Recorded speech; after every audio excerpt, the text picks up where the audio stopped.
আজকে এসেছি ভেলোরের CMC hospital থেকে একটু পূর্ব দিকে এগিয়ে একটা ছোট পাহাড়ের উপরের মন্দিরে। পাহাড়ে ওঠার পদে পদে দেখা মিলল অসংখ্য উন্মুক্ত কোষ্ঠী পাথরের দেবদেবীর প্রতিমার। স্থানীয়রা এই মন্দিরটাকে শিবাজি টেম্পল নামেই বেশি চেনে। দেখুন, প্রথমেই দেখা মিলল নাগ দেবীর প্রতিমার।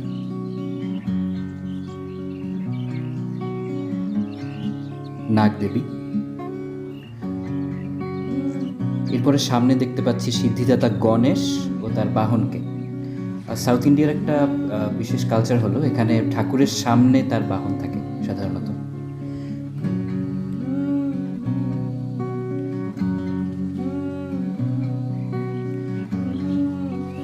এরপরে মহাদেবের মন্দির, আর মহাদেবের মন্দিরের সামনে হনুমানজির প্রতিমার দেখা মিলল। আর তার পিছনে দূরে রয়েছেন কার্তিক ঠাকুর বা লোকাল ভাষায় মুরুগান দেব। এরপরে মহাদেবের মন্দির। শিবের এক অদ্ভুত বরাহ রূপ দেখতে পাচ্ছি এখানে। বাংলাতে শিবের এ ধরনের রূপে সাধারণত প্রচলন নেই। সাউথ ইন্ডিয়ার এপ্রিল মাসের ভয়াবহ গরমকে উপেক্ষা করে যে ক্লাইম্ব করছি সে কষ্ট একদমই বৃথা যাচ্ছে না, কারণ ক্লাইম্বিংয়ের পদে পদে মুগ্ধ হচ্ছে প্রাকৃতিক সৌন্দর্যে আর কোষ্ঠী পাথরের প্রাচীন স্থাপত্যকলার নিদর্শন। এবার যাচ্ছি কার্তিক ঠাকুর বা মুরুগানের প্রতিমার সামনে।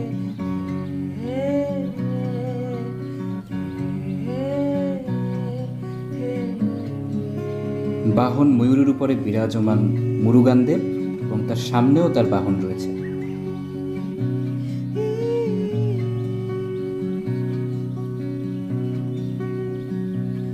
এর পাশেই একটা মন্দিরের ভিতর ঘুমন্ত বিষ্ণুদেবের প্রতিমা রয়েছে।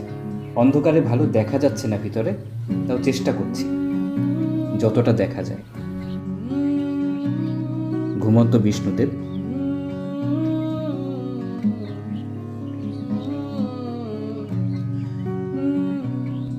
অবশেষে এবার পাহাড়ের একদম উঁচুতে উঠব, যেখানে রয়েছে একটা মন্দির, সেটা দেখার জন্য এবারে উঠব।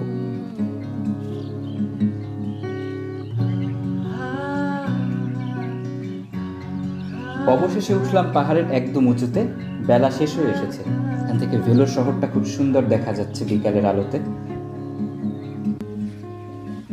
এখানেও মন্দির রয়েছে পাহাড়ের একদম উঁচুতে, আর তার ভিতর রয়েছে অসংখ্য প্রতিমা। ভিতরে ঢুকতে পারলাম না কারণ বাইরে থেকে তালা দেয়া রয়েছে, কিন্তু বাইরে থেকেই ভিতরের ঠাকুরগুলো এখন দেখার চেষ্টা করছি। এই যে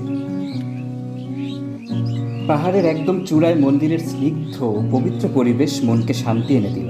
আশা করি আমার এই ছোট্ট সফরটি আপনাদেরও ভালো লেগেছে। ধন্যবাদ সবাইকে।